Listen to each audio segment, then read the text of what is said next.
March 21st, 1947. The police is notified of a strange smell coming from the home of brothers Homer and Langley Collier. The brothers were known for their massive hoarding behavior. As it turned out, both brothers had passed away. Their house contained over 140 tons of collected items. One of the brothers met his end by activating a booby trap he created himself, causing him to be buried alive under the junk he collected. That's probably how I will die if I keep collecting manga. Sorry, the intro doesn't really have much to do with the video. That's the amount of research I have time for right now. What I am planning to do is to take a look at what's in the big Bendacris library. Let's start with this bookcase.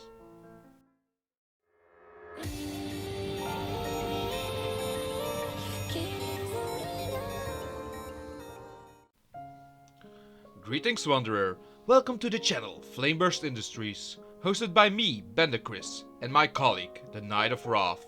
Here, we'll discuss a variety of topics, changing from miniature model building to reviews. If you happen to like this video, please consider helping the channel out. You know what to do. Show it to your mom. Ask her what she thinks of my manga collection. Anyway, on to the video. Please enjoy.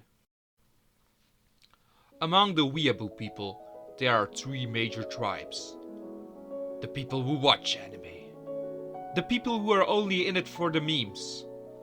And the manga readers. The elite among the elite.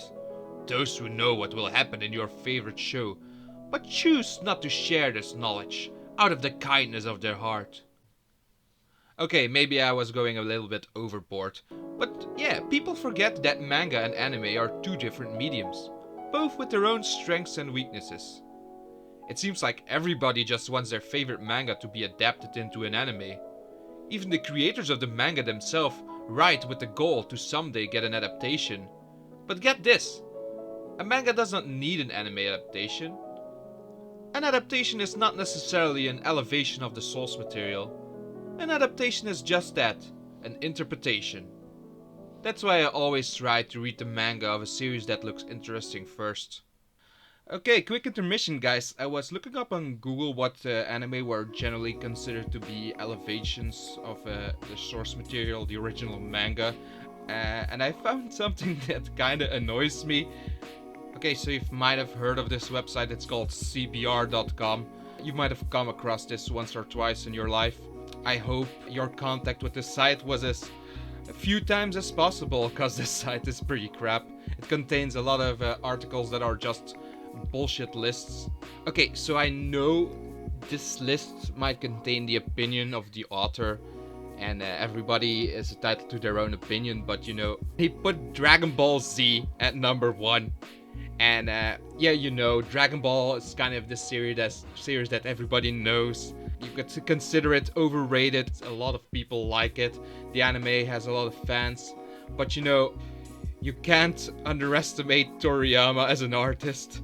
So the reason he gives is the following. I'll read it for you. Any manga that relies on fighting as much as Dragon Ball does is bound to be better in its anime format than on a page. First of all, like, the fights in Dragon Ball aren't really animated that good. I mean, they're fine for a cheap Saturday morning anime, but in general, not animated the best. This argument doesn't really make sense to me when you consider that most anime, I think like 90% of them contain action and fights in some sort of way. And like I said, you can't really underestimate Toriyama sensei. He's really good at poses, and every action scene he draws has a really good flow to it. He's a really good example in using posing and paneling to create a really dynamic action scene. There's really a lot of movement in this paneling. You can't underestimate Toriyama, man. Bad article. So yeah, when something catches my eye, I always try to read the manga first. And oftentimes, believe it or not, I tend to stick with the manga more than the adaptation. I feel that reading and flipping the pages yourself connects you more to the story than letting it play out on the screen. And to me, the strongest connection is with physical copies, and I buy a lot of physical copies. Now you might agree, judging from my collection, that I'm not an uber hipster when it comes to manga. Most of this stuff is very well known. It's also mostly shonen, the stories young boys read when they wait for the school bus. So you might be wondering, what is Perona from One Piece doing between all those classic Bionicles? The answer is that I am a chaotic being without order. I'm not zooming out so you don't see my table. It's kinda a mess at this point. No, you know what? I did it on purpose. I put her there because One Piece is actually the first series here in my bookcase. Thanks Perona for being the perfect segue. Okay, so I expect everybody to know already what One Piece is, given it is the best-selling manga of all time. One Piece has always enjoyed an extreme popularity, especially in Japan. Its popularity grew much slower in the English-speaking world. As you know, the first localization of One Piece was kinda special? Maybe that's why it had trouble finding its audience initially. It seems to me that even today, the most popular manga series in the West only got that high of popularity after they got a good anime adaptation. That's my theory on why Kingdom is still so underappreciated in the West, despite beating One Piece in sales for the first time last year. It's shocking how little Kingdom is actually discussed in the West. But yeah, the first adaptation of Kingdom was a bit underwhelming. I know the CGI put a lot of people off. The third season so far looks a lot better. Actually, when's the new episode coming out? Oh, they put the series on hold for almost a year due to Corona. That's a bummer.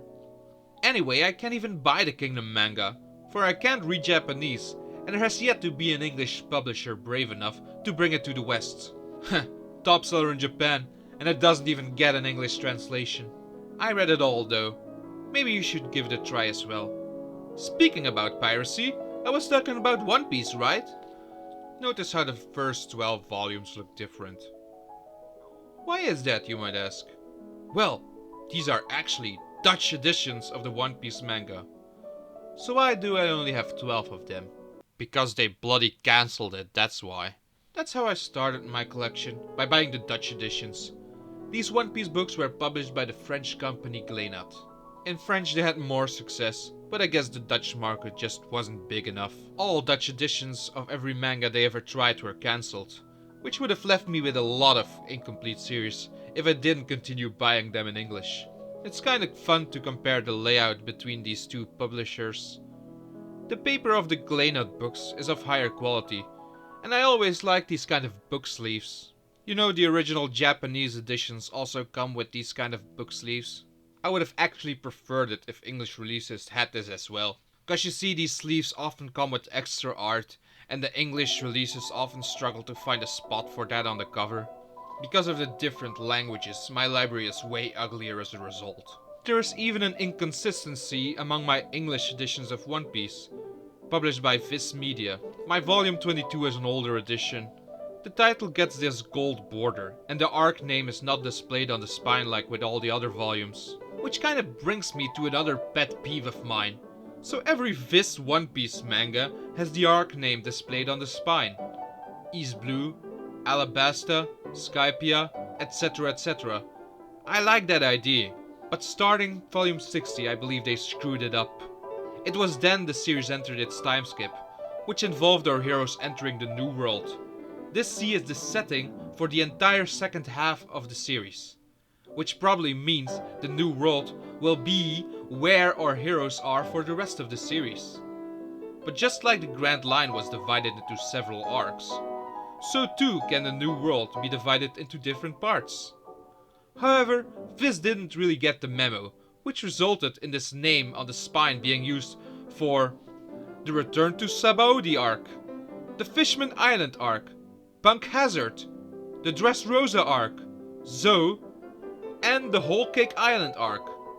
A chunk of the series so freaking massive, it kind of removes the point of having the arc name on the spine in the first place.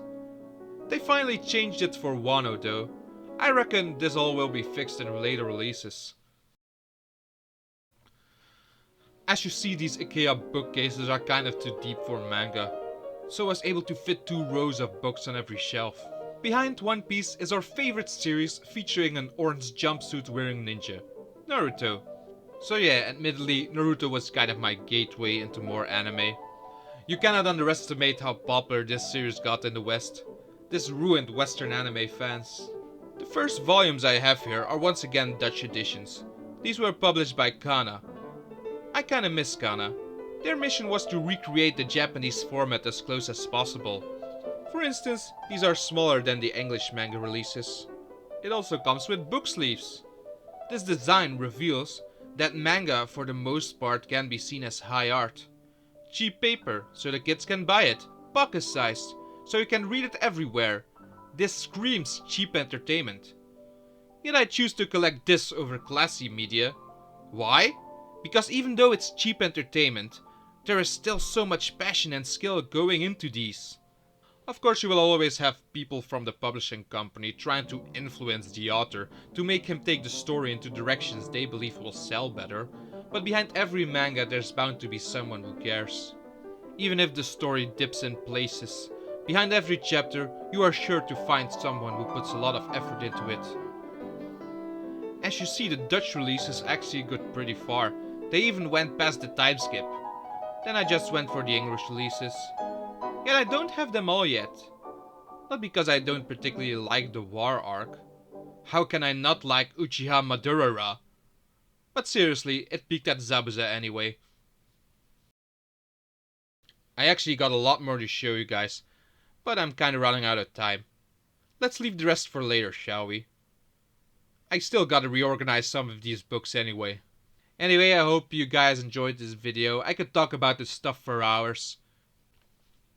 If you desire to see more content forged in the flames of hate and passion, please consider subscribing to the channel. See you later, guys. How about a nice room in a dungeon for the rest of your days?